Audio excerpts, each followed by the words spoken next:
ایک ملک جہاں لیڈر صرف نام کا اور ساری طاقت کسی اور کے پاس، اس ملک کی فوج کے پاس۔ اس ملک کے ہر اپارٹمنٹ میں فوج نے اپنے بندے بٹھائے ہوئے ہیں تاکہ اس کا کنٹرول ان کے ہاتھ سے کبھی نہ جا سکے، جس کی وجہ سے یہ ملک کمزور سے کمزور ہوتا چلا گیا۔ جب بھی لوگ ان سے پوچھتے تو یہ کہتے کہ ہم ملک کو باہر کی خطروں سے بچاتے ہیں، اور جب بھی کوئی بھی ان کے خلاف آواز اٹھاتا تو یا اسے جیل میں ڈال دیا جاتا اور یا اسے قتل کر دیا جاتا۔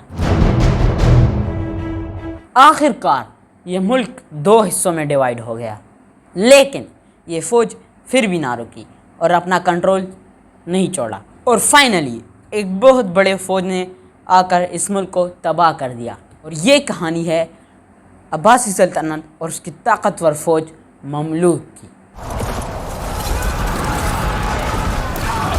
آج سے 1000 سال پہلے جب اسلام اپنی پیک پر تھی اور بغداد دنیا کی ایڈوانس سٹی تھی جیسے آج نیو یارک، لیکن اس سلطنت کو بچانے کے لیے خلیفہ کو ایک بہت وفادار اور طاقتور فوج کی ضرورت تھی۔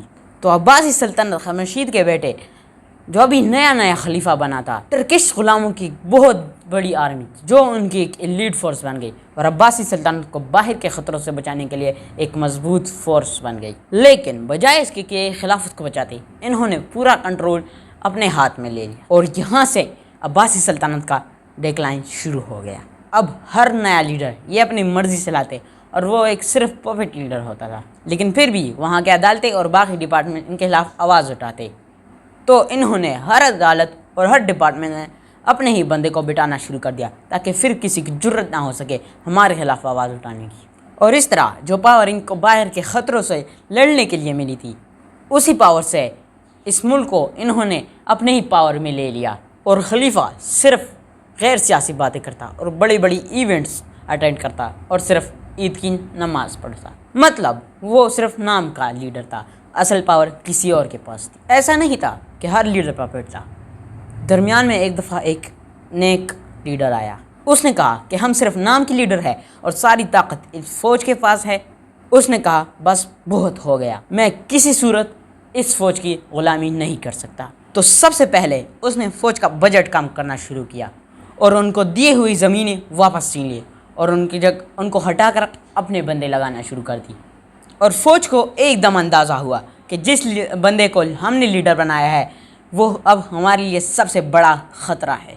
فوج نے اس کے بعد جس بندے کو لانا تھا، خلیفہ نے اس کو ہٹا کر اپنا بندہ لگا دیا، اور یہاں پر فوج کو بہت زیادہ غصہ آیا اور کہنے لگے جس بندے کو ہم نے لیڈر بنایا ہے وہی ہمیں آنکھیں دکھا رہا ہے۔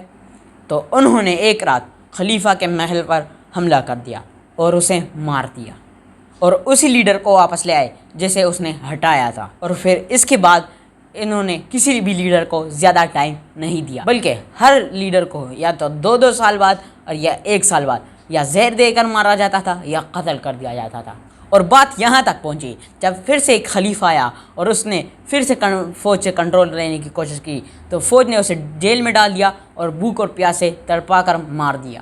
اور پھر ایسا ہی چلتا رہا، فوج پہلے خلیفہ کو اپوائنٹ کرتی، پھر اگر ان کو خطرہ محسوس ہوتا تو اسے راستے سے ہٹایا جاتا تھا، اور پھر ایسا ہی چلتا رہا۔ انہوں نے زمین و دولت کے لیے اپنے 5 خلیفاؤں کو مار ڈالا۔ جو فوج اس ملک کو باہر کے خطروں سے بچانے کے لیے بنائی گئی تھی، وہ کام چھوڑ کر وہ ملک کی سیاست میں لگ گئی، جس کی وجہ سے ہر طرف سے بغاوتیں سٹارٹ ہونے لگ گئی، اور پہلے یہ ملک 2 حصوں میں ڈیوائیڈ ہو گیا، اور پھر اس ملک کے ٹکڑے ہو گئے، اور آخر کار باہر سے ایک بہت بڑی فوج نے آ کر اس ملک پر قبضہ کر لیا۔ Oh my God! Wow! Subscribe